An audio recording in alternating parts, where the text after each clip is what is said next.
we want people to both feel that a behavior is a gift, but we also want them to consider it a priority. Remember, if it's not a priority, no matter how good it feels or how much they really want to do it, it's not gonna be sustained.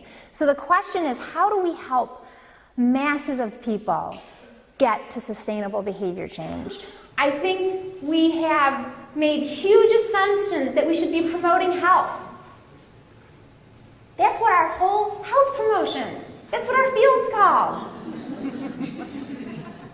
But what if health is not the right hook?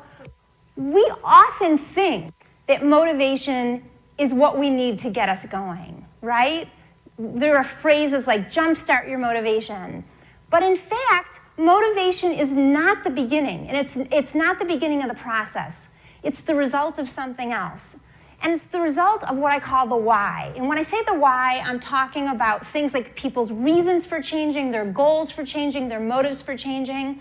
And research shows across behaviors that not all whys or reasons for change are actually created equal. Maps are tools and they help us do things. But let's think about an iceberg for a minute. Which part of the iceberg sunk the Titanic? It wasn't the bottom part that we don't see, all the stuff, our relationships, our beliefs, our thoughts about things. This is what derails behavior, the things we don't see that are under the surface.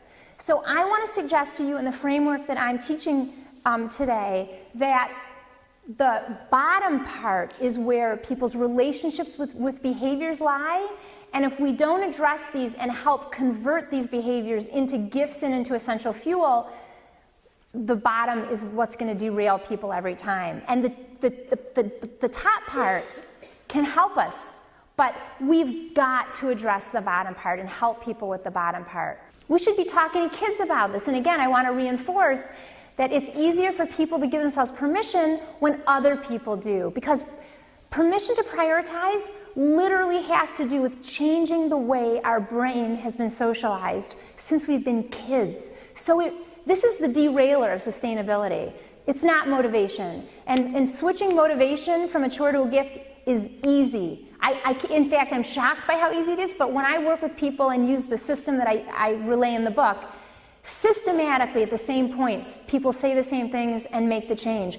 This is the tricky one, because it has to do with our priorities, and our priorities reflect what society tells us is important and what we have internalized. So it's core stuff. It's doable, but it's easier when there are different systems and messages focusing and talking about it. So we need to help people see what the ROI is for them.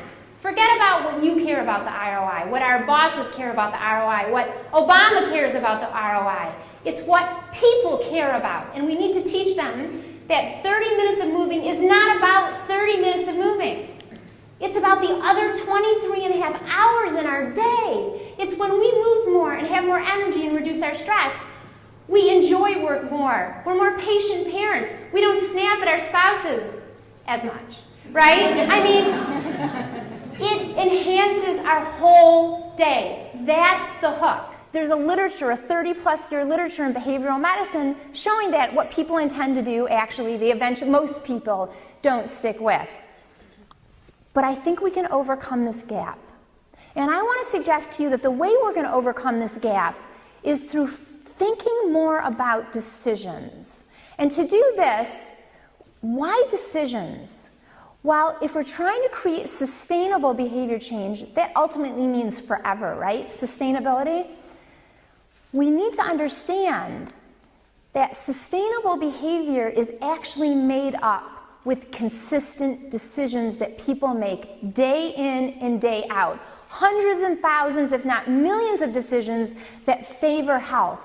So the real lever of change here is decision making, and we need to understand what leads people to make decisions. Think about a house. Would you knowingly purchase a house that had a weak and shaky foundation? No. Well, we are promoting behavior change that's supposed to stand the test of time. on foundations that just crumble.